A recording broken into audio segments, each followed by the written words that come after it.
seguimiento al segundo parcial. Este tema no lo vamos a ver en este primer parcial, el que tengamos el martes. Espero que no ocurra otra eventualidad, realmente ya van dos, es demasiado lo que está pasando y el problema es que nada más tenemos una posibilidad de tener una hora a la semana. Muy bien, entonces el tema que vamos a ver hoy es trabajo y energía. Muy bien, ya hemos platicado un poco de qué es trabajo y qué es energía, ¿no? En física. Si recordamos un poco, ya habíamos platicado, ¿no? Sí.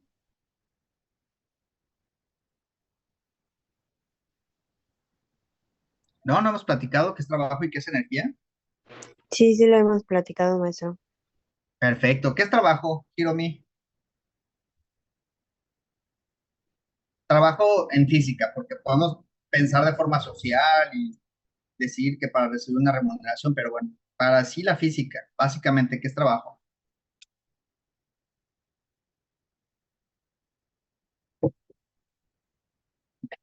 Irving, Es masa por aceleración.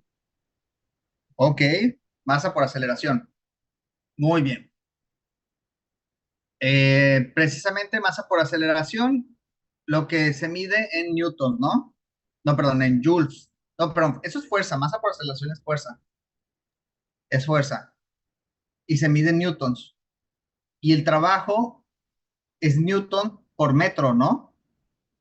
O sea, estamos hablando que es una fuerza que se aplica a el cambio o desplazamiento de un cuerpo. Entonces, por eso era newton por metro o, bueno, ahorita vamos a ver cómo se mide eso, ¿no? Pero en sí, para la física, pues trabajo estamos hablando de un desplazamiento, ¿no? Una fuerza que se aplica para desplazar un cuerpo, prácticamente. Y energía, ¿qué hemos platicado de la energía?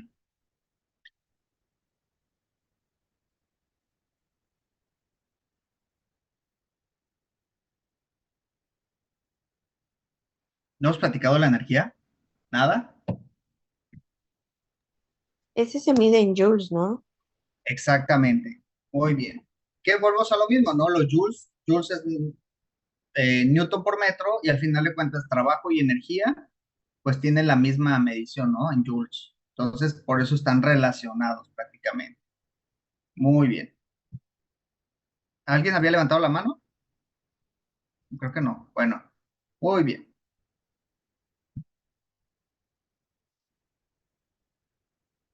Muy bien. Energía, bueno, ya vimos que la energía es la capacidad de un cuerpo o sistema para ejercer fuerza y realizar trabajo sobre otros cuerpos.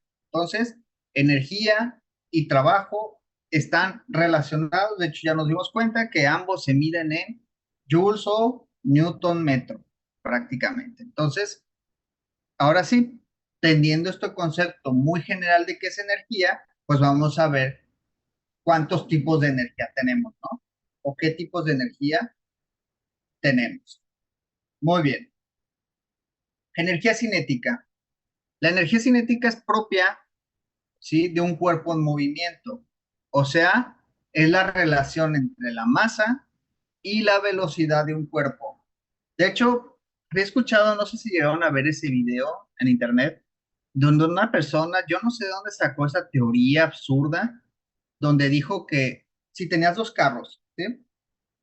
Y tú ibas a 100 kilómetros por hora y llegaba un carro a 120 kilómetros por hora y te chocaba, el impacto iba a ser igual que si un carro que iba a 10 kilómetros por hora iba a ser impactado por un carro que iba a 30 kilómetros por hora. O sea, lo que él estaba considerando es que la fuerza del choque estaba determinada por la diferencia de velocidad. Pero esto es cierto.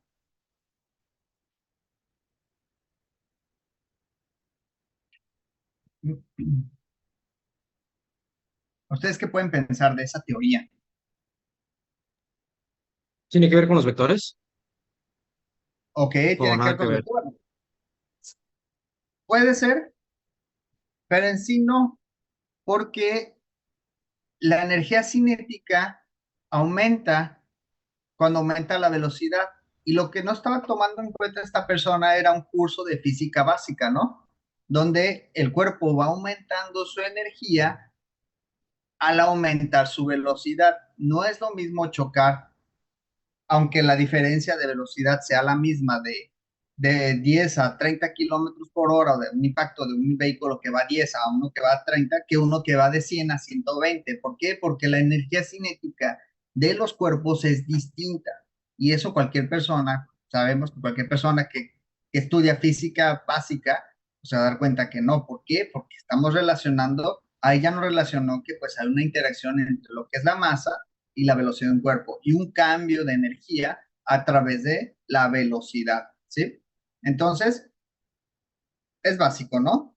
Cuando un, cuando un cuerpo va a una mayor velocidad, pues su energía va aumentando mucho, ¿no? Principalmente hablamos de la energía cinética del cuerpo, ¿correcto? Muy bien. La energía potencial. La energía potencial, a diferencia de la energía cinética, está más asociado a esa energía que guarda el cuerpo y depende mucho de su posición, o sea, de dónde está colocado o dónde lo está guardando. Por ejemplo, un cuerpo que está levantado a 1 metro de altura y un cuerpo que está levantado a 4 o 5 metros de altura, ¿quién va a tener más energía?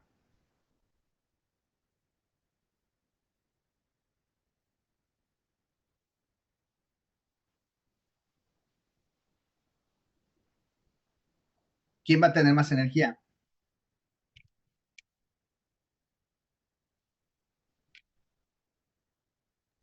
El que está más alto.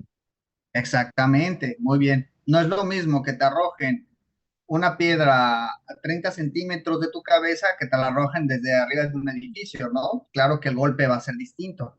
Entonces, ¿por qué? Porque va guardando, va almacenando, va dependiendo de la posición. De hecho, también la energía potencial no solamente está, bueno, sí se está dando la posición porque marca una posición inicial, ¿no? De un almacenamiento o algo que guarda. Ahorita básicamente lo estamos funcionando a la gravedad, pero también la energía potencial es la que se almacena a través de los resortes o cuerdas que pueda tener el mecanismo. Por ejemplo, esos que le dan cuerda o esos o una flecha, ¿no? Donde tienes un arco, donde como estires el arco es la energía que va guardando el elástico, ¿no? Entonces, tú al momento de soltar estás liberando toda la energía potencial almacenada en el resorte o en la cuerda o en lo que es el ligamento que sostiene o que va, que se estiró, ¿sí? Para que se estiró al momento de que tú le jalaste o diste esa energía para, bueno, para liberarlo en un momento determinado. Muy bien. Ejemplos en el cuerpo humano que tengamos de energía cinética o energía potencial, porque nosotros muy bien estudiamos la física en general, pero lo que nos interesa siempre es cómo lo asociamos al cuerpo humano. ¿Dónde podemos encontrar energía potencial en el cuerpo humano? ¿Sirven? ¿Saltamos? ¿Mm? ¿Cuando saltamos? Cuando soltamos, No, saltamos. cuando nos sentamos, No, no, guardamos el... saltamos. Saltamos. O sea, Ah, saltamos. saltar. Saltamos, Ajá. ¿sí? De hecho, el fenómeno de saltar es, tú te impulsas con una energía, ¿sí? Y al momento de que alcanzas la altura máxima, esa ya es una energía potencial, ¿no? Que se va a liberar al momento de caer. Sí. Muy bien. También, por ejemplo, podemos encontrar fenómenos porque nosotros tenemos característicamente como un cuerpo mecánico, tenemos ligamentos, ¿no? Los ligamentos son prácticamente como si fueran resortes, ¿no? O cuerdas, ¿no? O ligas, ¿no? Y esos ligamentos también pues pueden guardar energía potencial si, por ejemplo, si generamos algún tipo de estiramiento, ¿no? Y soltamos con más energía, ¿no? Porque es algo que se va guardando. Entonces, esa es energía potencial que son fenómenos que se pueden dar dentro del cuerpo, ¿no? Entonces, de ahí vamos a lo que es la energía mecánica. En sí, la energía mecánica es prácticamente la suma entre la energía cinética y la energía potencial, ¿sí? Nosotros como cuerpos mecánicos, porque somos mecánicos, ¿por qué? Porque podemos generar movimientos, ¿sí? Aunque básicamente funcionamos con diferentes tipos de energía, cuando interactuamos o cuando nos movemos o cuando nos desplazamos, pues funcionamos como un cuerpo mecánico, un mecanismo.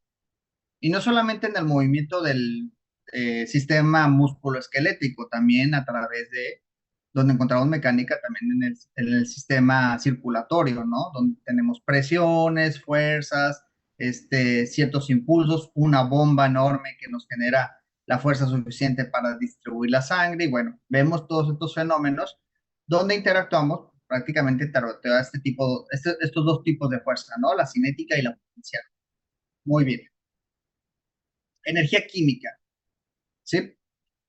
Ya les había contado, ¿no? ¿Cuál es la diferencia entre química y física? Porque, bueno, no es que haya diferencia, sino prácticamente la química es parte de la física. ¿Pero en qué se diferencia? ¿Por qué lo estudiamos aparte? Ya lo hemos platicado, ¿no? Anteriormente. No, creo que no. ¿No? Entonces era con el otro grupo, yo creo. Muy bien. Normalmente cuando vemos química, yo creo que sí se acuerdan de la química, además de que los hicieron aprenderse toda la tabla periódica. Cuando ustedes hacían ejercicios de química, casi siempre veían reacciones, reacciones químicas, reacciones en equilibrio, velocidad de reacción, conformación de nuevas moléculas. ¿Es cierto o no es cierto? Sí. Sí, ¿Sí? ¿Ok? Y todas las reacciones prácticamente están relacionados a una energía, ¿sí? Ya sea que la reacción libere calor, que la reacción absorba calor, o sea, hay un intercambio de energía. Entonces, lo que hace diferente o lo que hace particular la química que pertenece a la física es que la química estudia la relación de la materia con la energía. Por eso, este tipo de energías que interactúan en las reacciones. ¿Sí? Ahí es donde ves que la entalpía, que la energía libre de Gibbs, que todo este tipo de reacciones. Entonces, en sí, una forma simplificada que podemos ver a la química es su relación con la energía. Por eso aquí se habla de energía química, que está relacionada con los enlaces químicos de las moléculas y los cuerpos, ¿sí? Que es donde vemos los enlaces, cómo se rompen para formar otras moléculas, dependiendo de la atracción. Y bueno, todos estos fenómenos químicos se dan a través de interacción con energía. Y esta energía, por eso se le ha clasificado como energía química, que biológicamente vamos a encontrarlo, fisiológicamente vamos a encontrarlo en todo el cuerpo. Un ejemplo de energía química en el cuerpo, ¿cuál sería? ¿Dónde tenemos energía? O sea, ¿cómo fundamentalmente tenemos energía en el cuerpo? Yo sé que comemos, yo sé que absorbemos proteínas y carbohidratos y hacemos una digestión y tenemos azúcares, pero ¿cómo, cómo las células utilizan ese alimento? ¿En qué forma? absorbiendo su energía en forma de ATP. ATP, exactamente. Y es energía química, porque tenemos adenina trifosfato, donde nos deshacemos de un fosfato y ese rompimiento de un fosfato es lo que nos da en sí energía al cuerpo y lo desechamos como adenina difosfato. ¿Sí? Entonces, al final de cuentas, la energía que utilizan nuestras células es energía química del rompimiento de un enlace. Recuperamos cuando recuperamos ATP, ¿no? Adenina trifosfato. Muy bien. Tenemos otra forma de energía que es fundamental en la materia. O sea, cuando hablamos de materia no hablo de todo, ¿no? De toda la materia que existe en el universo, que es el calor. Nosotros tenemos un concepto de calor, o las personas tienen un concepto de calor como aquel aumento de la temperatura o cambios de temperatura. Claro, la temperatura es como nosotros describimos o percibimos el cambio de calor o cambio de energía en calor. Pero, ¿qué es el calor en sí? Ya lo habíamos platicado, ¿no? ¿Qué era el calor? De hecho, ahí dice prácticamente.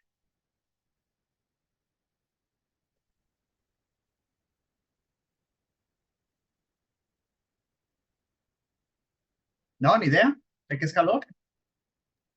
Energía en movimiento. Muy bien. Valeria, ¿ibas a comentar? Energía en movimiento. Exactamente. En sí el calor, para que lo entendamos, es un movimiento o es la energía asociada al movimiento de las moléculas, ¿sí? Lo que nosotros percibimos como temperatura, en sí lo que estamos percibiendo es un aumento de ese movimiento cinético de las moléculas, ¿sí? Por eso, a través del aumento o disminución de la energía, que es calor, ¿sí? Vamos a encontrar los diferentes cambios de estado de la materia. ¿Cuáles estados básicos tenemos o interactuamos constantemente de la materia? Sólido, líquido y gaseoso. Exactamente, son los básicos. Ya tenemos más que plasma, que es, pero bueno, básicamente a nosotros nos interesa sólido, líquido, gaseoso, que toda la materia, toda la materia puede pasar por esos tres estados. Dependerá, bueno, de su constitución y dependerá de la energía o calor que tenga el sistema, ¿sí? Entonces, cuando hablamos de movimiento de las moléculas, nos damos cuenta que entre más movimiento, ¿sí? Se va dispersando más la materia. Por ejemplo, el sólido, la materia cuando está en estado sólido, está más concentrada, está menos móvil, ¿sí? Se mantiene más unida. Cuando nosotros suministramos más calor a esa materia o a ese pedazo de masa o materia, normalmente las moléculas lo que hacen es moverse más y se empiezan a separar más por ese movimiento. Por lo tanto, cambian de un estado sólido a un estado líquido, ¿no? Y ese estado líquido, sabemos que es más maleable, aumenta su volumen, normalmente aumenta su volumen, ¿sí? ¿Por qué? Porque entre más movimiento, más interacción existe entre las moléculas, pues necesitan más espacio, ¿no? Y como aumentan su volumen, también van aumentando, con más movimiento van aumentando la presión, ¿sí? Y cuando le suministra todavía más calor a ese sistema, va a cambiar de estado líquido a estado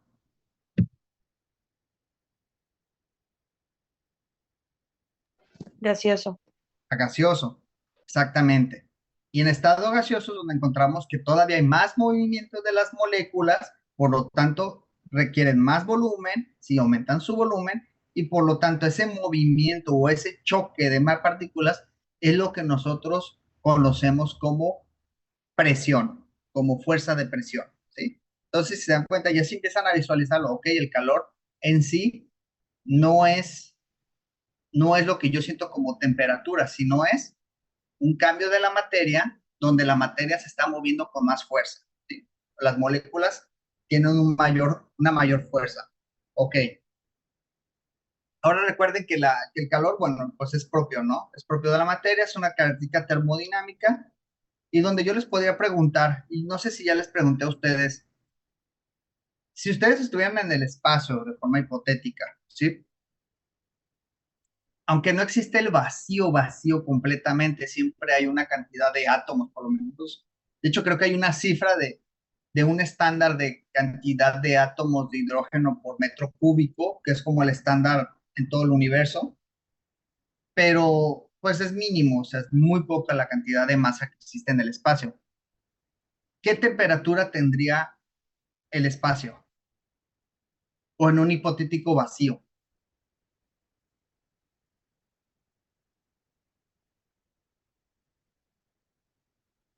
¿Qué temperatura se imaginan que tendría?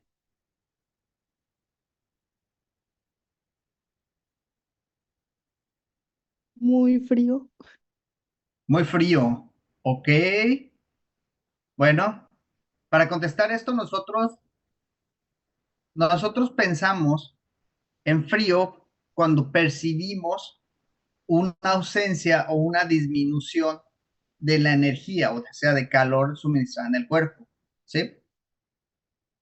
Pero si no existe masa y si el calor es una propiedad de la materia, cuando no hay materia, ¿qué no va a haber?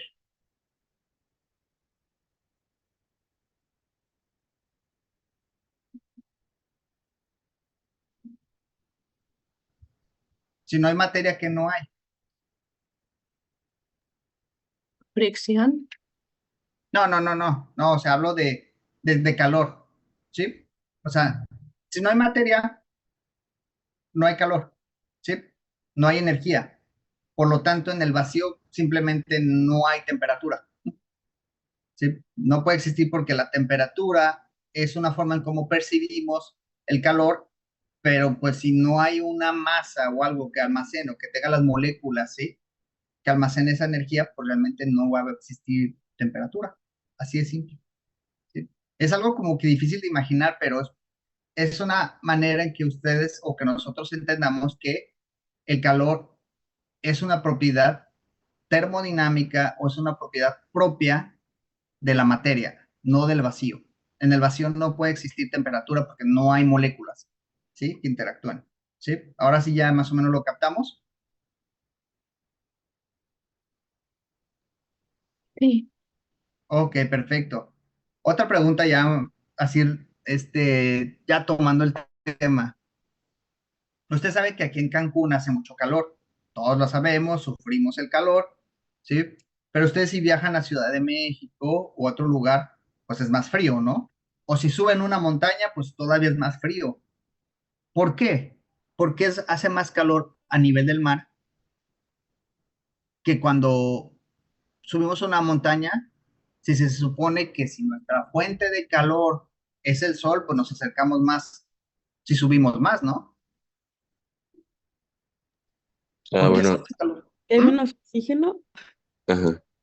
Exactamente, volvemos a lo mismo. El calor o la temperatura, ¿sí? Es propia de la materia. Si hay más materia, pues va a haber más calor no almacenado, ¿sí? Como hay más oxígeno, precisamente la concentración de oxígeno es más alto, claro, va a haber mucho más temperatura a nivel del mar o en lugares que todavía, de hecho creo que alguien ha ido a Mexicali, nadie ha ido a Mexicali, ok, Mexicali, si ustedes creen que hace calor aquí en Cancún, Mexicali es increíblemente más caliente que Cancún, ¿sí? Y eso se debe, de hecho ese lugar es la ciudad que reporta las temperaturas más altas en todo México y en parte o sea, creo que es de los más altos que hay en el mundo, de las ciudades más calientes que hay en el mundo. ¿Por qué? Porque Mexicali, la característica que tiene, además de ser una ciudad bonita en su manera, en un desierto, la particularidad que tiene es que es una zona que está todavía más abajo del nivel del mar, o sea, está como en un hueco. Entonces, eso genera que haya más, se acumule más oxígeno, ¿sí? Porque hay que entender al aire, la atmósfera como un fluido, ¿no? Y entre más abajo, pues se va a almacenar más. Entonces eso genera que todavía exista más aire, pero por lo tanto va a existir más calor, ¿no? Se va a almacenar más calor. Entonces, básicamente es como vamos entendiendo, ¿no? Esto de lo que es la energía en forma de calor, que es muy esencial, muy importante dentro de la física, la química, la biología y por ende en la medicina. Muy bien. Tenemos otra energía con la que también interactuamos mucho, que es la energía eléctrica, ¿sí? Y esa energía eléctrica está asociada a las cargas eléctricas.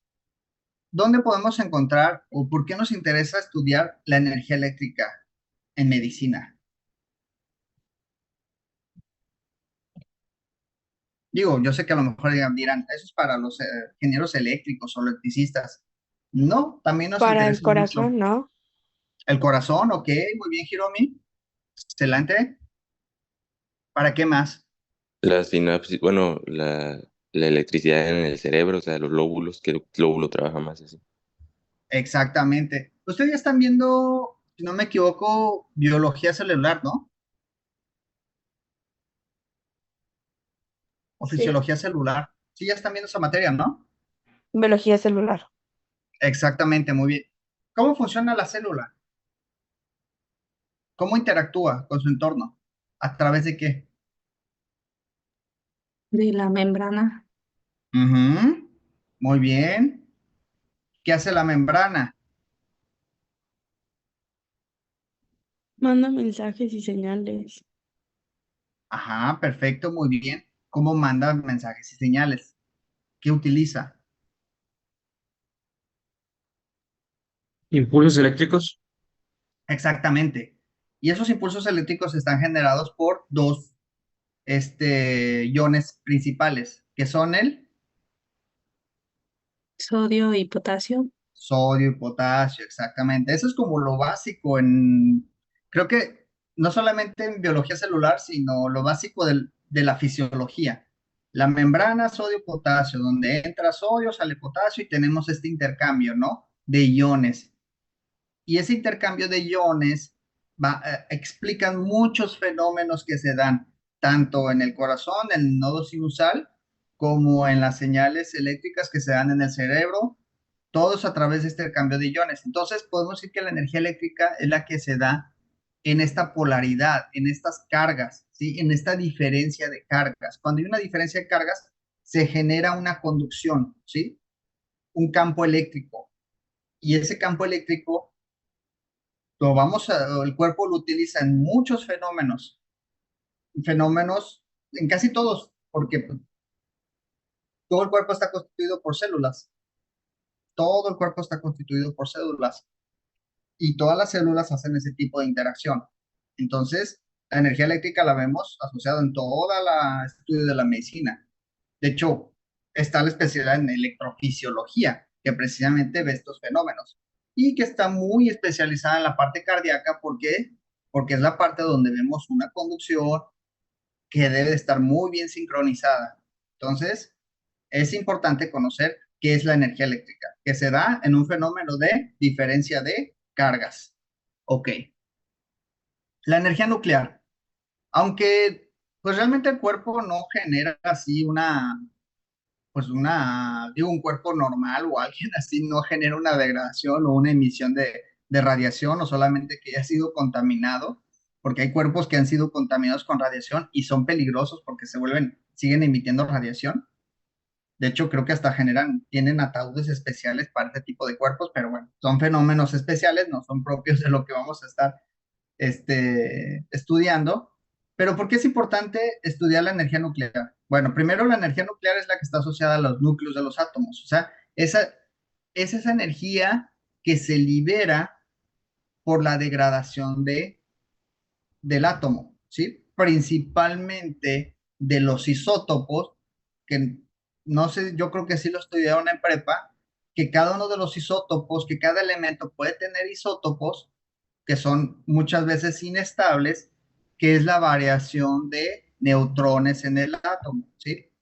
Entonces, esos isótopos se pueden degradar o ciertos elementos se pueden degradar en isótopos, ya dependiendo de qué partículas liberen, ¿no? Para poderse estabilizar. Entonces, la forma en cómo estos átomos inestables o estos átomos que se degradan o interactuamos con estos átomos, pues cada vez que interactuamos con estos átomos y hacemos un tipo de desbalance en estos átomos, pues los átomos reaccionan y liberan energía que proviene del núcleo. Por eso se llama energía nuclear, ¿sí?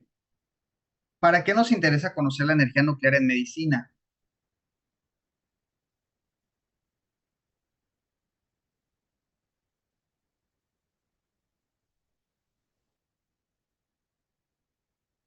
¿Para qué nos interesará?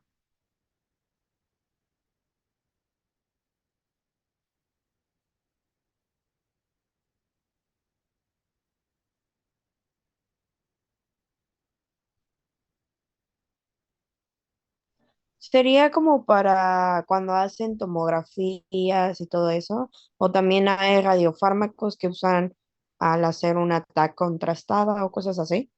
Exactamente. Ya cuando lo estudiamos más a fondo y si nos queremos especializar en ser un médico radiólogo y todo eso, bueno, ya vamos a profundizar más. Pero si no, no profundizamos tanto eso, de todas maneras, toda persona que tiene interacción con un área hospitalaria tiene que conocer de energía nuclear y tiene que saber a qué se expone en un hospital. Eso es muy importante.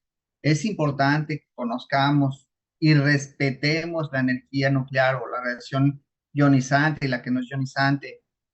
Conocerla bien, ¿sí? ¿Por qué? Porque por todos lados, para los que ya hayan entrado a un hospital, se van a dar cuenta que muchas áreas manejan bastantes dosis de radiación. Yo creo que, Hiromi, creo que tú has interactuado y has visto áreas como hemodinamia, áreas como en tratamientos de radiofrecuencia para radioterapia, para, este, para imagenología. Bueno, hay que tener cierto respeto y hay que saber cómo interactuar y cómo manejar de manera adecuada, ¿sí?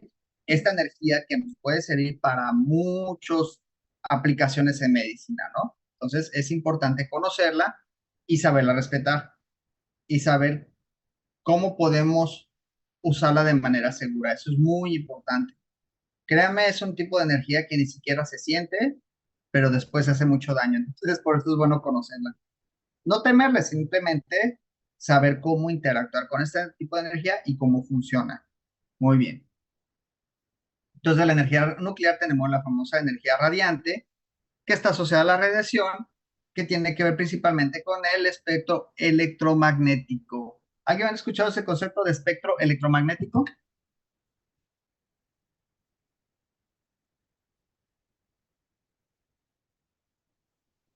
¿No era el campo que se genera entre dos imanes? No, no, no, no, no, no, no.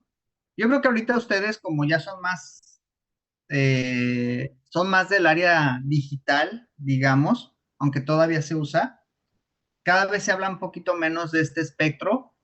Ahorita lo vamos a ver. El espectro electromagnético es todas las frecuencias en las que se maneja la luz, ¿sí? Y es muy importante conocerlo. Para ustedes es muy importante conocerlo. Entonces ahorita vamos a hablar un poquito más de él, por eso pregunté si se habían escuchado, porque antes, bueno, aquellos mis tiempos, pero creo que todavía la radio a veces habla de, y en el espectro electromagnético nos manejamos en tal y tal frecuencia, ¿sí? O hablan, por ejemplo, de las comunicaciones, todo eso. Entonces, es el manejo de las frecuencias de la luz, principalmente. Y es importante conocerlo, muy importante. Creo que ese es un tema que no solamente ustedes como médicos deben de conocerlo, sino creo que toda la población debería saber por lo menos qué es el espectro electromagnético, porque interactuamos con él todo el tiempo. Muy bien. Y la energía hidráulica. La energía hidráulica, aunque normalmente cuando empezamos en hidros, agua, ¿no? La vamos a asociar directamente con la energía que se genera a través del agua. En sí yo diría que es la energía que se obtiene a través de los fluidos. ¿Por qué? Porque ya de un fluido no solamente estamos hablando de la materia en estado sólido, sino todo aquello que tiene característica de fluido. ¿Qué es un fluido para ustedes?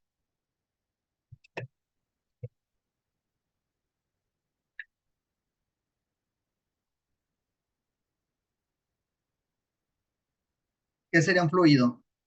Luego líquido.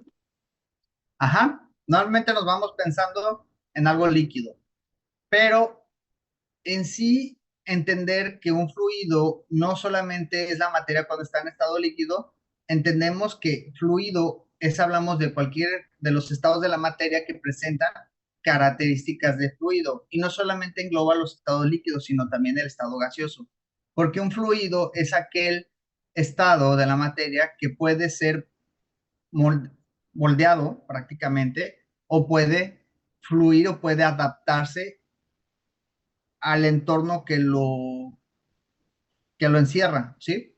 Por ejemplo, ustedes cuando tienen una botella, aunque tengan esa botella vacía, ¿qué tiene adentro?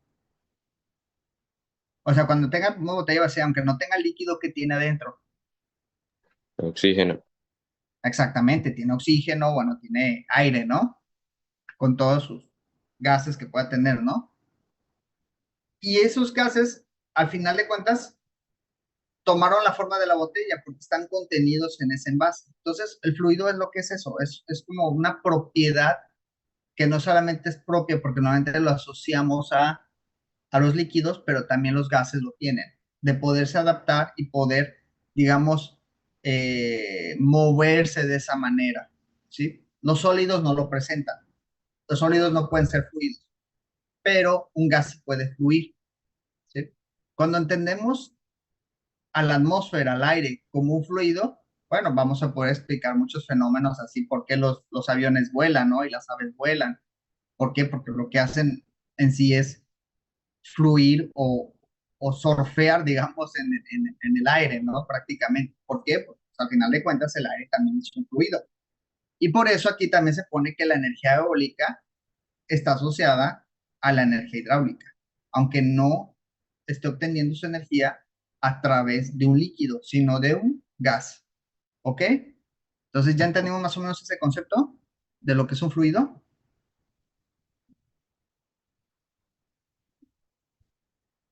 Creo que sí, ¿no? Es lo malo de dar clases en línea. Más difícil que te conteste, más difícil interactuar con las personas. Muy bien. Entonces vamos a entrar a lo que es, ahora sí, un poquito más de lleno cada uno de los tipos de energía.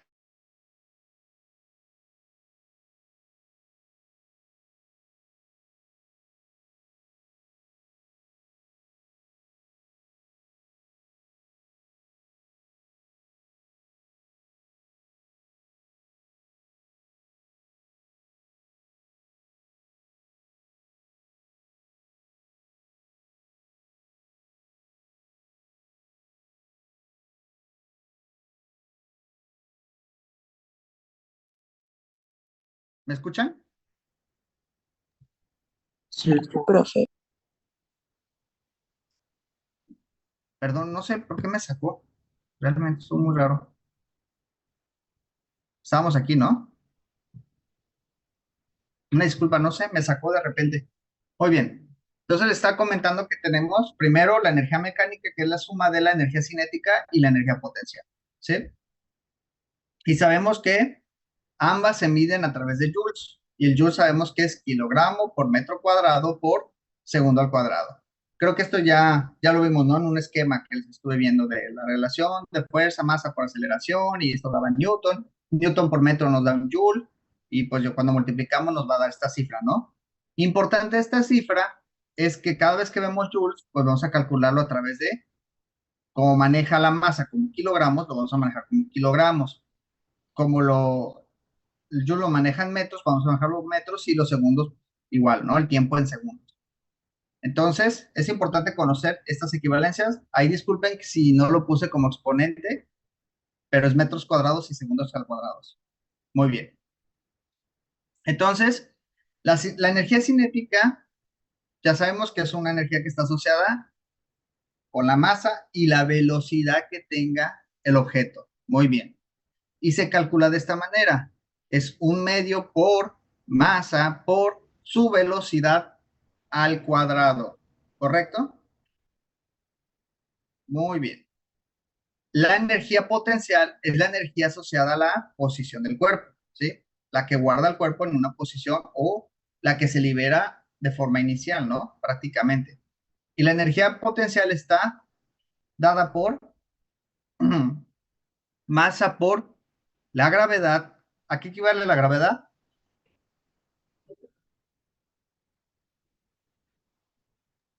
9.8 metros 9.8. sobre segundos cuadrados. Exactamente, 9.81 metros sobre segundo al cuadrado por altura, ¿sí? Entonces, es la relación fácil de calcular. Cuando nos pidan la energía mecánica, pues lo que hacemos es obtener las dos energías, que es la cinética y la potencial, y las sumamos, ¿no? Energía mecánica es igual a energía cinética más energía potencial. ¿Correcto? ¿Dudas hasta aquí? No. Excelente, muy bien. Muy bien. Entonces vamos a hacer ejercicios para divertirnos un poco. Entonces, primer ejercicio dice, vamos a utilizar la fórmula de energía cinética. Dice, supongamos que un corredor tiene una masa de 70 kilogramos y está corriendo a una velocidad de 5 metros sobre segundo. Calcula su energía cinética. ¿Cuánta energía cinética tiene el atleta en movimiento y cómo podría aplicarse a esto? Bueno, esto de la evaluación, después lo platicamos, esto es más como una discusión, pero calculemos su energía cinética. ¿Qué hacemos para calcular su energía cinética? Pues simple, hacemos una multiplicación de un medio por 70 kilogramos por su velocidad al cuadrado, que es 5 metros sobre segundo al cuadrado. Entonces, si no quiero utilizar un medio, utilicen 0.5 en este caso. ¿Qué nos da?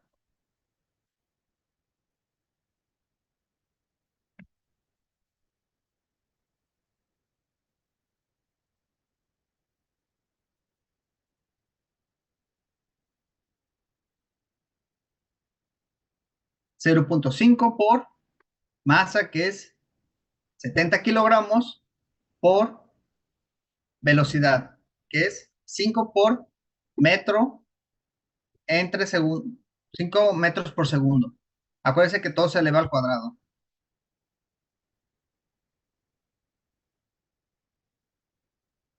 ¿Cuánto nos da? Da 875 ¿Cuánto? metros cuadrados sobre segundos cuadrados. Exactamente, ¿que eso es igual a 875. qué? ¿La magnitud es igual a qué?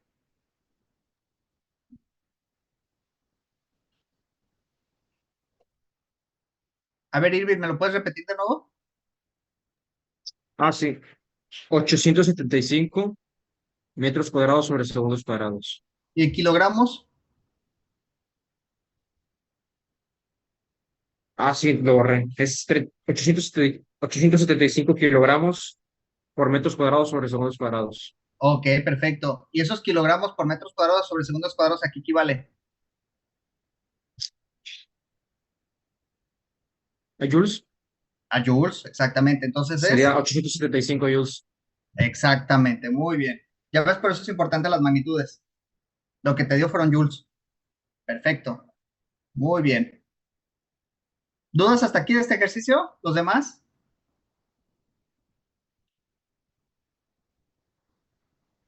Sí lo hice, ¿Nadie? pero me salió mal. ¿Te salió mal? ¿Por qué? Sí, porque no sé, pero me salió mal. O sea, no me dio lo mismo que a él. A ver, si multiplicaste .5 por 70 por Ajá. Ah, 5, es que primero era 70 y luego 5. sí, Ah, por por eso. 5 al cuadrado, por 5 al cuadrado. Ah, ya, por eso. Por eso me salió mal. Ajá. Yo lo hice al Acuérdate que revés. velocidad es al cuadrado. Muy bien.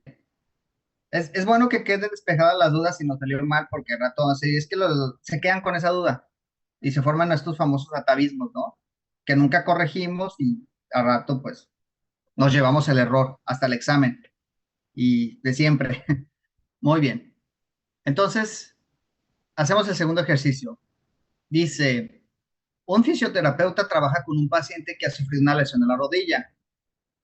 Para evaluar, perdón, ya se me picó. Para evaluar su progreso, mide la velocidad a la que el paciente puede realizar ejercicios específicos como caminar en una cinta rodante. Si el paciente tiene una masa de 80 kilogramos y camina a una velocidad de 1.5 metros sobre segundo, ¿cómo cambia su energía cinética a medida que mejora su capacidad de caminar más rápido? O sea, primero hay que sacar,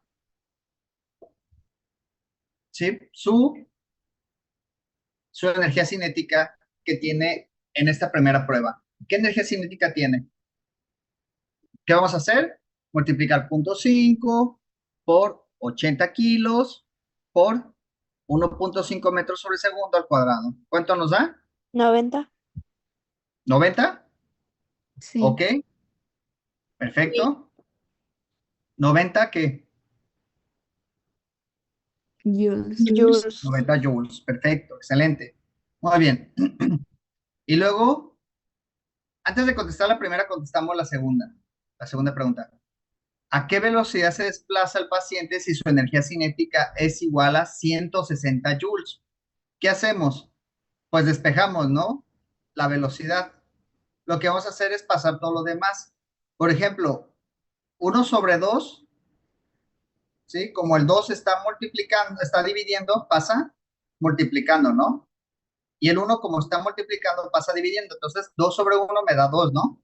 Entonces, un medio se pasa como 2. ¿Me entendieron eso? Entonces, la fórmula va a Sí. quedar 2 por energía cinética, que son 160 joules, y masa está multiplicando, pasamos la masa dividiendo. Entonces, va a ser 2 por 160 joules entre 80, ¿sí? Y como la velocidad está al cuadrado, vamos a tener que sacarle raíz. Entonces la fórmula va a quedar igual. Raíz de 2 por 160 joules entre 80 kilos. ¿Correcto? Sí. Muy bien. ¿Cuánto nos da?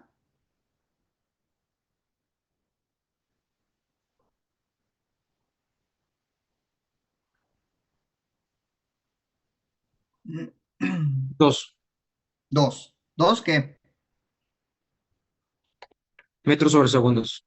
2 metros sobre segundo. Muy bien. Entonces, con 160 joules de energía, ¿sí? El paciente va a aumentar en 0.5 su velocidad. Ahora la siguiente pregunta, la pregunta uno. Ahora sí que ya vieron los dos resultados. ¿Cómo cambia su energía cinética a medida que mejora su capacidad de caminar más rápido? ¿Cómo cambia la energía cinética?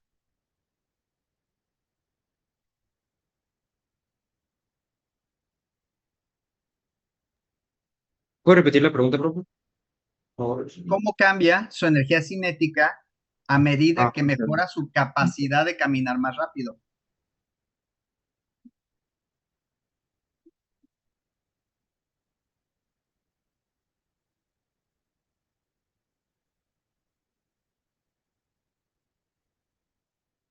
A ver, vamos viendo. Creo que no sé si les quedó claro. Cuando iba caminando a 1.5 metros sobre segundo, ¿qué energía llevaba?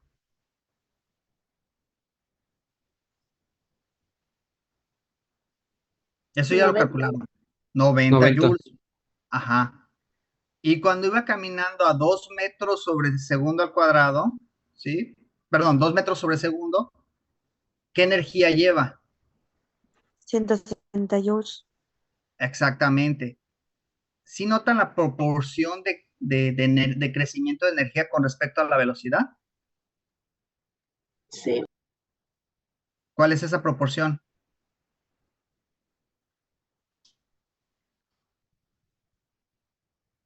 O sea, para aumentar 0.5 metros sobre segundo de velocidad, tuvo que aumentar casi al doble, ¿no? 70 joules. 70 joules, que es casi el doble, ¿no?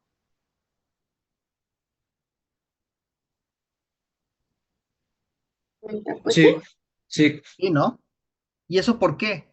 Porque si se dan cuenta, esta velocidad está elevada al cuadrado. Entonces, el crecimiento, cuando tú aumentas la velocidad, el crecimiento de la energía no es lineal, es exponencial, o sea, aumenta muchísimo. Por eso entre un objeto se mueva más rápido, su energía aumenta,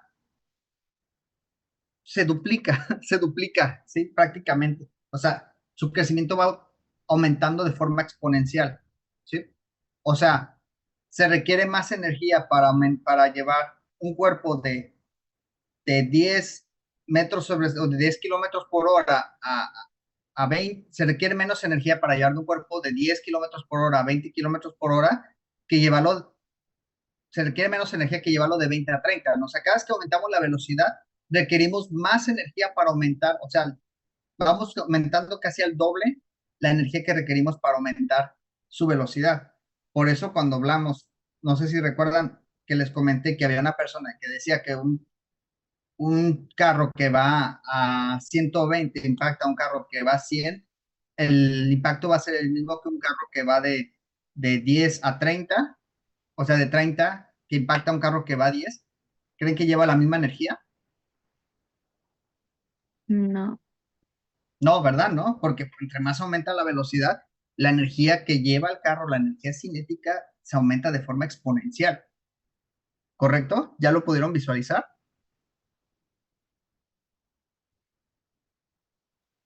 Sí. ¿Sí? Perfecto, muy bien.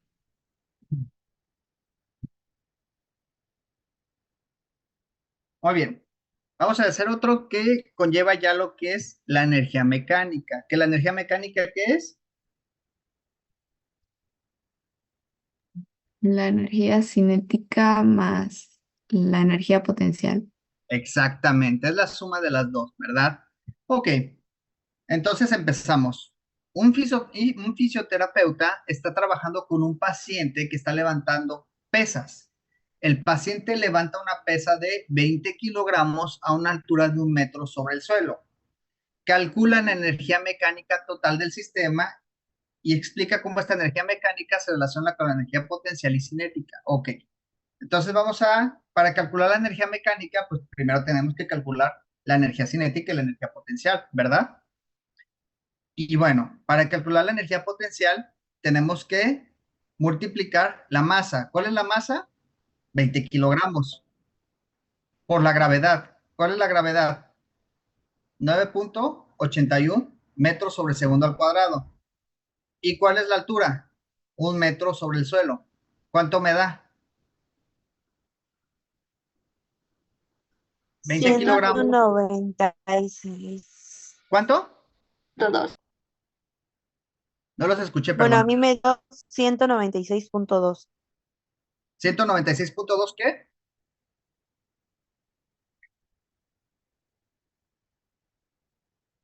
196,2, ¿qué? Kilogramos por metro cuadrado sobre segundo. Ajá, ¿qué son? Los joules. Son Joules. joules, exactamente. Joules. Perfecto. Eso no hay que olvidarse, ¿eh? Son joules. Muy bien. Ahora, ¿cuánto me da de energía cinética? 10. Bueno, a mí me ¿Cuánto? dio 10. A mí me dio 10. De 10, ok. ¿Alguien más le dio algo diferente?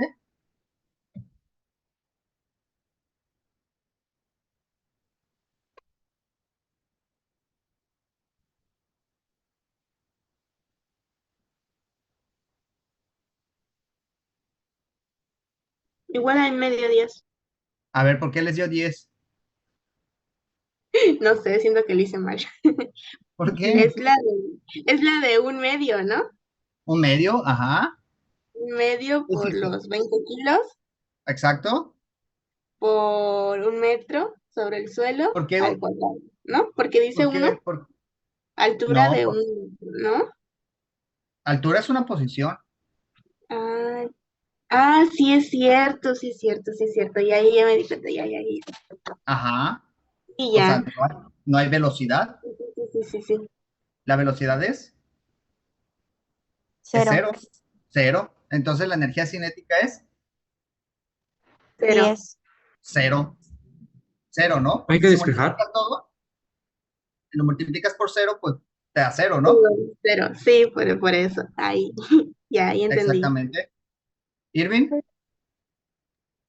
Ah, es que yo pensé que se tenía que despejar y de ahí sacar otros resultados. no, pero es que no te está indicando velocidad.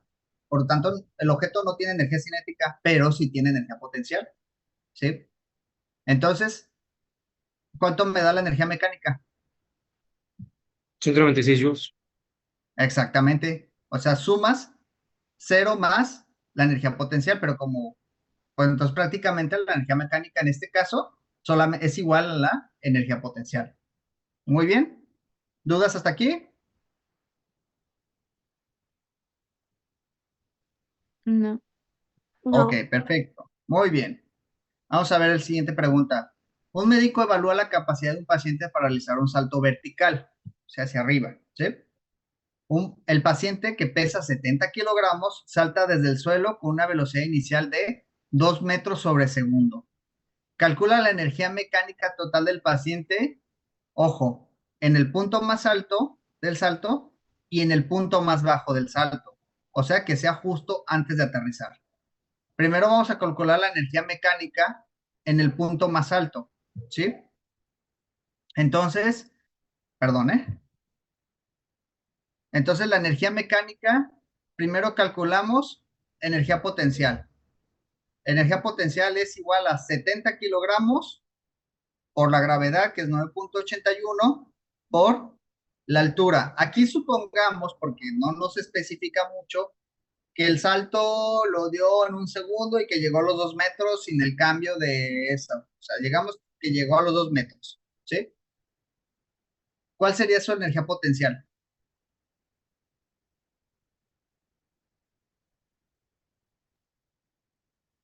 Pues a mí Suponiendo me que llegó a los 2 dio metros, Sí, suponiendo que llegó a los 2 metros, porque no lo especifica, pero supongamos que llegó a los 2 metros.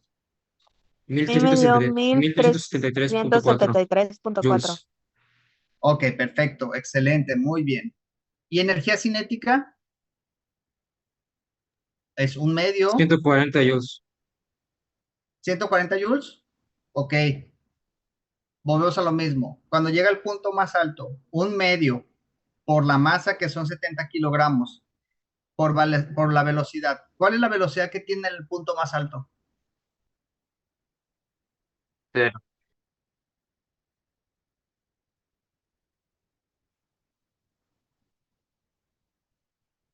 ¿Qué velocidad lleva en el punto más alto? 2 metros por segundo. ¿Cero? No. O sea, tú ¿Cero? saltas.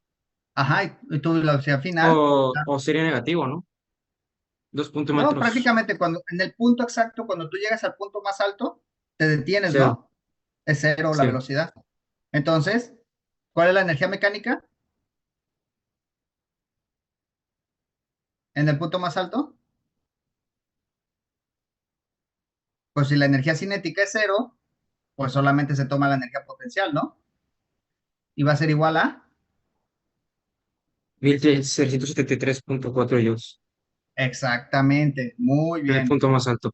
en el punto más alto. Y en el punto más abajo, o sea, no cuando aterriza, sino cuando ya casi está a punto de aterrizar, ¿sí? Tenemos la energía cinética, que es un medio, ¿sí? Que es por masa, que son 70 kilos, por la velocidad.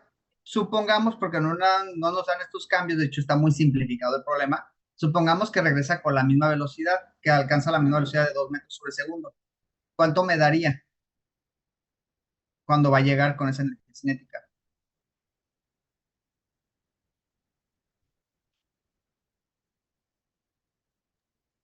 Cuando llega al suelo. Sí, cuando va a llegar al suelo. Cuando va a llegar, no cuando llega. Ah, sí, ok. 1513.4 joules. Ajá, exactamente. ¿Y la energía potencial? Vamos a lo mismo, es masa, que es 70 kilogramos, por gravedad, 9.81 metros sobre segundo, por la altura. ¿Qué altura tiene cuando ya llega al suelo? O casi llega al suelo. Centímetros. O cero. Cero, porque prácticamente estás llegando. O sea, ¿qué energía potencial tienes? Cero. Cero. Entonces la energía mecánica es igual a, 140 joules. ajá, es igual a la energía cinética, que es 140 joules, ¿no? Sí. Ok, perfecto, muy bien. ¿Todos entendieron esta parte? Ujú, Sí. algo, ¿Algo o bien, bien? pues, pues yo creo que sí. Ok, espero que sí bien porque no quiero que se vayan con dudas. Simplemente es ver el fenómeno en los diferentes puntos, ¿sí? Y darse cuenta que pues, hay ocasiones en que se descarta, ¿no? Que no siempre, que no siempre se suma la energía, o sea, se suman, pero al final de cuentas hay veces que la energía potencial es cero y la energía cinética es cero, dependiendo el momento. Eso es importante, ¿sí? ¿Correcto? Ok. Muy bien. De todas, si tienen dudas, ya cuando nos veamos, ahora sí. Que por cierto, quería platicar con ustedes. Casi todos o la mayoría de ustedes sacó mal la parte de la tarea de biomecánica, la parte de las longitudes, ¿sí? Principalmente me di cuenta que se equivocaron mucho en la del pie. No sé si recuerdan que venía el pie, venía venía el apoyo, ¿sí? El fulcro, el apoyo en la punta del pie. La fuerza de carga venía en medio y la fuerza, la energía para levantarlo venía del músculo, ¿no? Venía de este lado, ¿sí? Entonces, acuérdense que las distancias se dan del punto de apoyo a donde está la fuerza, tanto de carga como de fuerza, ¿sí? Que lo levanta. Entonces, le puse que la medida de un pie, ¿sí recuerdan de esa tarea, verdad? Ahorita Sí, la busco. sí. Sí, Sí, ¿Sí? sí, pero Ok, yo no lo entendí muy bien a ok. ese ejercicio. Muy bien. Yo puse que un pie promedio mide 25 centímetros, si no me equivoco, y lo que pasa es que se colocó que D1 medía 3 veces D y D2 valía 2 veces D. Así venía. Entonces yo creo que ahí les generó mucha confusión porque me pusieron, lo multiplicaron por 3 por 2 y me sacaron 75 centímetros, 25 centímetros, o sea, 50 centímetros, y por mí que fuera un piezesote, o sea, enorme, de 75 centímetros.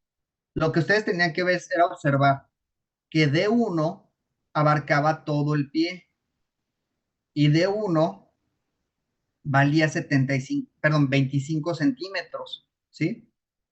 Entonces, si D1 vale 75 centímetros y es 3 veces D, entonces era dividir los 25 centímetros en 3 y ya tú podías sacar D2 que valía 2 veces D. No sé si me entendí ahora. Sí, sí, sí, ya entendí. o Ahora sí. sea, no era ¿Y dónde- dividiendo. ¿Cómo? O sea, no era multiplicando, era dividiendo. Exactamente. Era ver que D1 abarcaba todo el pie. Por lo tanto, D1 valía 25 centímetros. Entonces tú ya sabiendo que D1 vale 25 centímetros y si D1 te dicen que vale 3 veces D, entonces los 25 centímetros se dividen en 3. Si tú tienes el valor de D, pues tú ya nada más lo multiplicas por 2 para sacar el valor de D2. ¿Sí? De todas maneras, si siguen teniendo dudas, me mandan un mensaje, pero sí vi que todo les falló en esa parte, que es una cuestión nada más de observar, de analizar.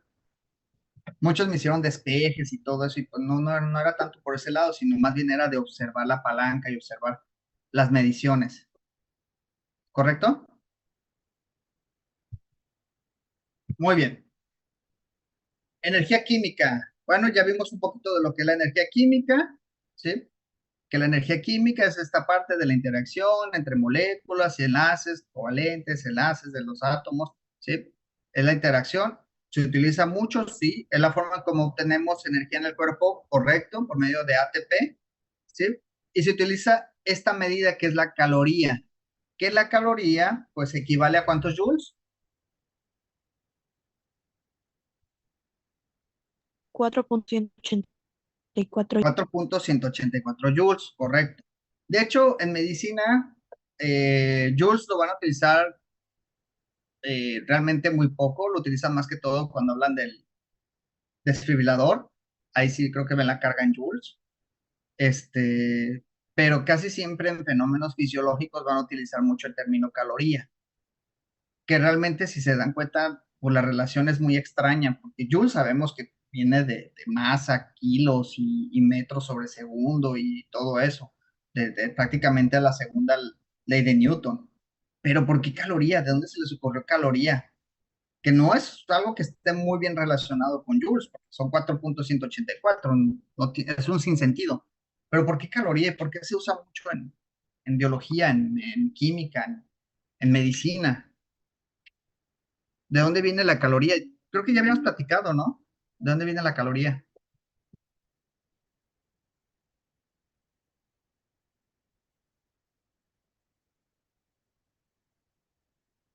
¿No habíamos platicado? Fue con otro grupo. No, no nos había platicado. Ok. La caloría es una medida que se obtuvo, ojo, porque luego se los voy a preguntar. Es la energía necesaria para elevar 1 grado centígrado o grado Kelvin. Acuérdense que, aunque hay una diferencia de 273.1, pero el escalar es el mismo, o sea, 1 grado Kelvin es igual a 1 grado centígrado, de cómo se elevan, ¿sí? Cómo van escalando. Entonces, una caloría es la energía necesaria para elevar 1 grado centígrado, 1 gramo de agua, ¿sí? O 1 mililitro de agua o 1 centímetro cúbico de agua, ¿sí? O sea, prácticamente casi una gota, ¿no? De agua. Entonces, es una energía muy pequeña, ¿sí? Y se utiliza mucho en esta parte de la química y la biología, ¿correcto? Entonces, el término de nosotros tiene es eso, la energía necesaria para elevar 1 gramo de agua, elevar 1 grado centígrado, 1 gramo de agua, ¿sí? Ojo, ustedes cuando ya vean fenómenos fisiológicos, consumo de alimento, la energía necesaria en el cuerpo, cuántas calorías consumimos al día. Cuando ustedes vean calorías en sí, cuando lo ven en el escalar de organismos vivos o de personas, ¿sí? De seres humanos, pues la escala está más dada en kilocalorías que en calorías. O sea, realmente, cuando hablamos de que si un alimento tiene, no sé, 500 calorías, realmente a veces lo que tratan de dar a entender que más bien tiene 500 kilocalorías, ¿sí? Porque realmente es que una caloría es muy poco, es muy poco. Entonces, el punto que más o menos manejamos es en kilocalorías en medicina, para que no se confundan. De hecho, más o menos el consumo de una persona, porque depende mucho de su actividad física, de su tamaño, de su género, de todo este tipo de características, pero en un promedio está más o menos el consumo de una persona en cuántas al día, de cuántas kilocalorías.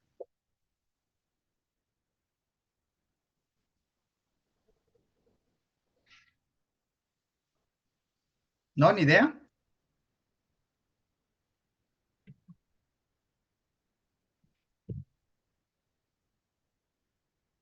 ¿Sí están o ya se salieron? No, sí, pero lo estoy investigando.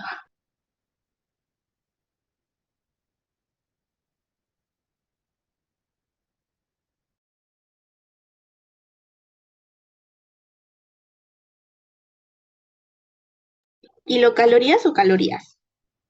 Es lo mismo, ¿no? Hola, hola, me perdí. ¿Sí me están escuchando? Sí, Se me hizo raro ahorita. Yo creo que estaba hablando solo, porque no me hacían caso.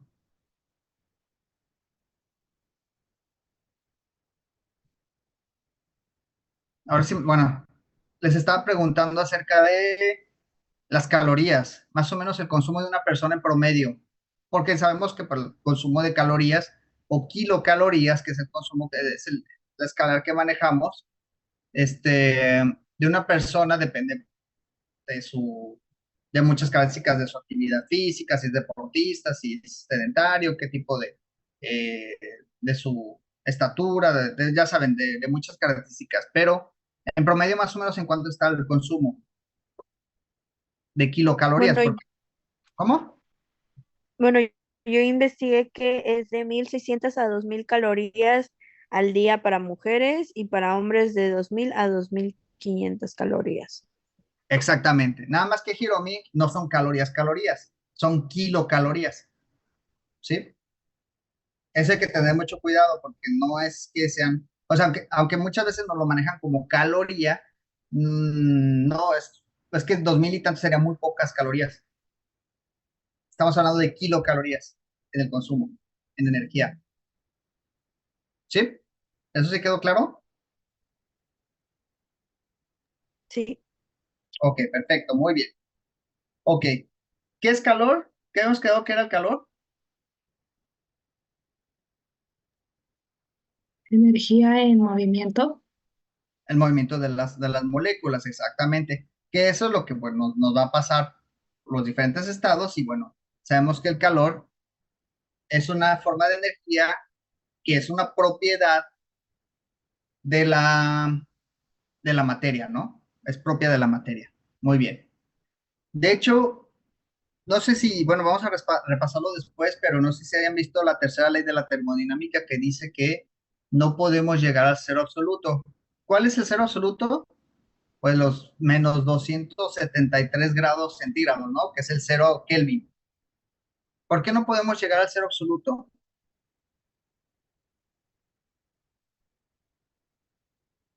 Además de que la tercera ley de la termodinámica nos dice que no podemos llegar. Nos podemos acercar en décimas, pero no podemos llegar. ¿Por qué? ¿Por qué se imagina? Porque está muy caliente. No, muy frío, ¿no? Más bien. O Sería sea, el como una cero. ausencia de calor, ¿Cómo? porque sería como una ausencia de calor. Bueno, a mi interpretación, es como una ausencia de Ajá. calor. O sea, el cero Es que absoluto es total ausencia de calor. Y si estamos ahí, pues debe de haber algo de calor. exactamente, o sea, la materia debe tener energía, principalmente calor. Si no hay calor o no hay ese movimiento de las partículas, es que realmente ni, ni siquiera existe materia. O sea, no puede haber materia sin esto, porque es una propiedad de la materia. Ya es en sí algo de la materia, lo que es el calor. Entonces, por eso no podemos llegar, porque si no hay, pues no hay materia, simplemente. ¿Sí? De hecho, la tercera ley de la termodinámica dice precisamente eso, que no podemos llegar, podemos acercarnos, pero no podemos llegar porque pues simplemente el calor es una propiedad de energía, es una energía que es propiedad de la materia. ¿Correcto? Muy bien.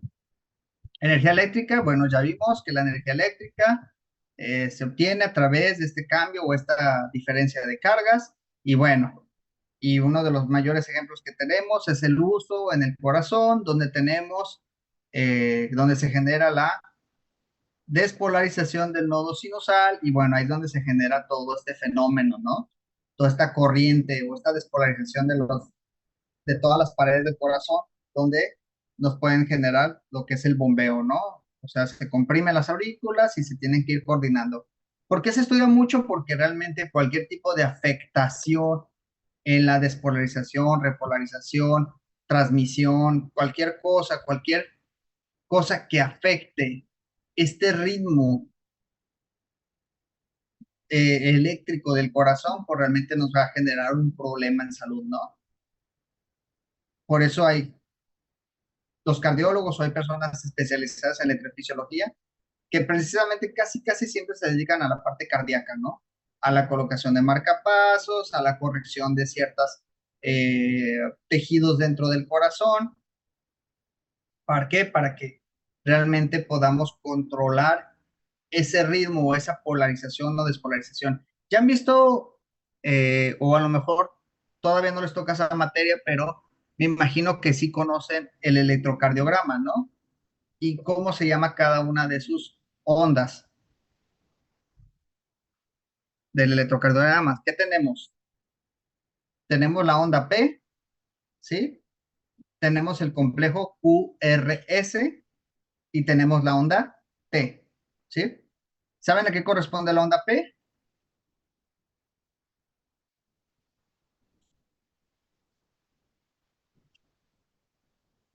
No. ¿No? Ok. Yo sé que es un tema que no han visto, pero a lo mejor dije, a lo mejor una vez tuvieron curiosidad de verlo. La onda P corresponde a la despolarización de las aurículas, o sea, el fenómeno que se da precisamente aquí, en el nodo sinusal, donde se despolariza y bueno, empieza a generarse ese fenómeno. El complejo QRS corresponde a la despolarización de los ventrículos, ¿sí? De la parte de abajo. Y es donde, bueno, se inicia la contracción de los ventrículos. Y la onda T, que va después del complejo QRS, la onda T corresponde a la repolarización de los ventrículos. Todo lo que se despolariza tiene que repolarizarse. Mi pregunta es, ¿y dónde queda repolarización de las aurículas, porque tenemos una despolarización auricular, despolarización ventricular y repolarización ventricular. Pero ¿qué pasa con la repolarización de las aurículas? ¿No entraría ahí la onda U?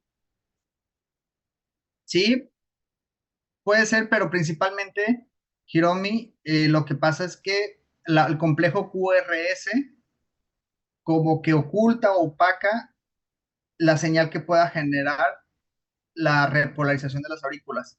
O sea, queda, no me gustaría usar el término oculto, pero pues sí queda como opacado, ¿no? Porque la señal es mucho más grande, la de la despolarización de los ventrículos.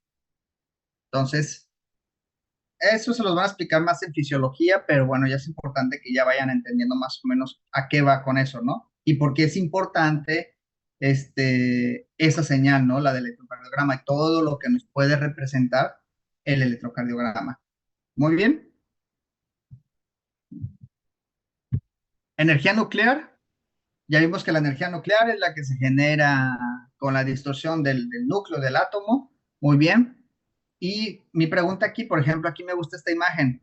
¿Ustedes saben cómo generamos rayos X? ¿O han leído un poco de cómo se generan los rayos X? ¿No? Muy bien. Un rayo X funciona a través de un ánodo y un cátodo, que después vamos a estudiar un poquito más de eso. Y lo que hacen prácticamente es, tienes aquí el átomo, este modelo, que es un poco inexacto, pero es una buena manera de interpretarlo. Tienes los orbitales, que son niveles de energía de los electrones, y lo que haces es tú incides en los electrones que se encuentran en los orbitales, y acuérdense que cada uno de los orbitales representa un nivel de energía. No es espacial, sino es un nivel de energía. Lo que haces es que el átomo, o perdón, el electrón decaiga a un nivel más bajo de energía, y al bajar el nivel de energía del electrón, esa energía pues no se pierde, tiene que liberarse. Y normalmente el electrón la libera en forma de un haz de rayos X. Así es la forma en cómo tenemos rayos X incidiendo en los electrones de los átomos. Muy bien. Es una forma, si ustedes ven el cálculo, es una forma muy poco eficiente de obtener energía, pero es la forma en cómo podemos obtener rayos X, la verdad. No podemos obtener la otra forma. O sea, lograr esa frecuencia es muy complicado. Entonces, desperdiciamos prácticamente al momento de incidir en los electrones, desperdiciamos casi un 90% de la energía en tratar de hacer que ese electrón baje a otro nivel de energía. Entonces, se ocupa bastante energía para generar los rayos X. ¿Y cómo funciona una imagen de rayos X, una radiografía? Bueno, lanzamos ese fotón o esa luz, ese haz de rayos X con alta frecuencia. Como tiene alta frecuencia, puede penetrar el tejido. Hay tejidos que son más fáciles de penetrar que otros. Los tejidos blandos son más fáciles de penetrar. Los tejidos duros son más complicados de penetrar, como los huesos. Por lo tanto, en la parte de atrás se coloca un chasis. Los que ya han entrado a una de rayos X ya saben de lo que estoy hablando. El paciente se coloca, atrás se coloca un chasis, o el chasis ya viene incluido en el equipo, que es un chasis electrónico. Ya no se usan los chasis de antes, ya son todos electrónicos. Entonces, pasa el rayo X, donde hay tejido blando logra atravesar, y esa imagen empieza a oscurecer donde sí atravesan los rayos X, y donde no, pues no oscurecen. Por eso se ve blanco donde hay hueso y se ve más oscuro donde atravesó el haz de rayos X. Y así es como podemos conformar una imagen radiológica. Ya después en salón, bueno, les voy a explicar un poquito más de cómo funciona, pero es importante entender más o menos en qué va el sentido de cómo usamos la energía nuclear. Y bueno, importantísimo lo que se está platicando, saber lo que es el espectro electromagnético, que es esta imagen, ¿sí? El espectro electromagnético es la suma de todas las frecuencias en que se puede transmitir la luz. De hecho, nosotros utilizamos una muy pequeña parte de ese espectro electromagnético para poder ver, porque como sabemos, cada uno de los colores representa una frecuencia de luz, ¿sí? Por ejemplo, el infrarrojo nosotros no lo vemos, ¿sí? Pero cuando tú le aumentas la frecuencia a ese infrarrojo, a ese haz de luz, se convierte en rojo, y el rojo ya lo vemos, ¿sí? De hecho, es el color que digamos que tiene menos frecuencia.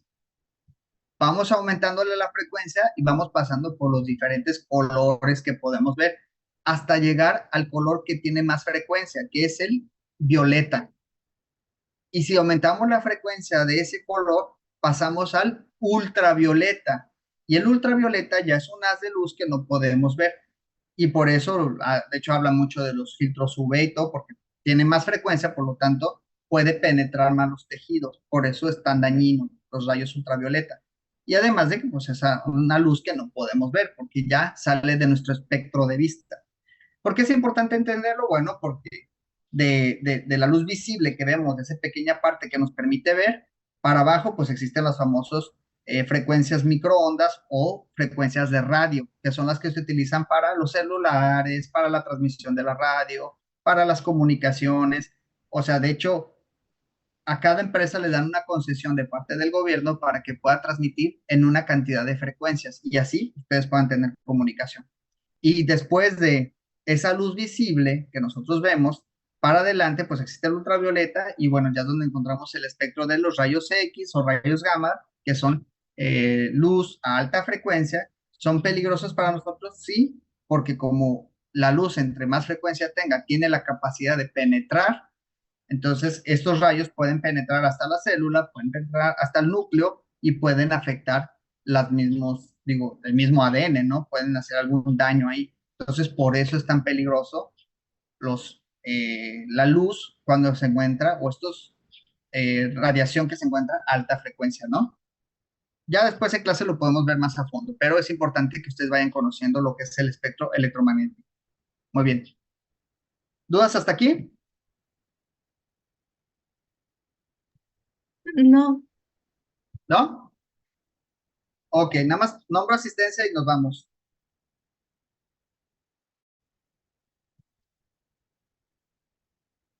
Vanessa, ¿no vino? Presente. Valeria, Valeria no vino. presente. Ah, ok. Armando, ¿no vino? Maribel, Maribel no vino. Sofía, ¿sí, Alondra? De ya pasó mi nombre, es que tuve como que se me salió, como estoy con datos. Ok, Ok. ok. ¿Cuál es a ver, ¿me repites tu nombre? Ya te fuiste. Ah, ¿Reyes? No, no lo ha Alondra pasado. Micaela Reyes Out, ¿no? No, no Ah, lo ok. ha pasado. Apenas voy en Sofía. Sofía Ah, Abigail. ok. Gracias. Ok, ok. Bianca, Ay, Bianca. presente. Ok. Ana Sofía, Presente. Miranda, Presente. Alondra, Presente. Kira, Presente. Dayanara. ¿Dayanara no vino? Valentina, Presente. Irving,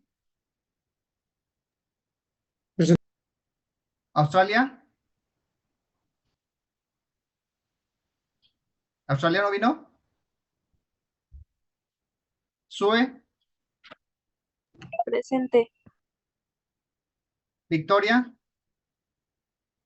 Presente. Eduardo, Presente. Carmina, Hiromi, Presente. María Yulisa, Presente. Sasha, Ilse, Presente. Emanuel, Presente.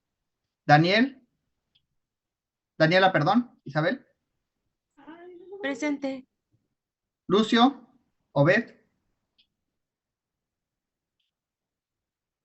¿No vino Presente. Lucio? Ah, ok. Joana, Presente. Joana, Joana no vino. Diana, Presente. Valeria, Presente. Keila. Keila Saraí y Gamaliel. ¿No vino? Ok. Perfecto, muy bien. Entonces, nos vemos el martes para el examen. Hasta luego, que estén bien. Hasta luego, maestro. Bye, profe. Bye. Bye. Gracias.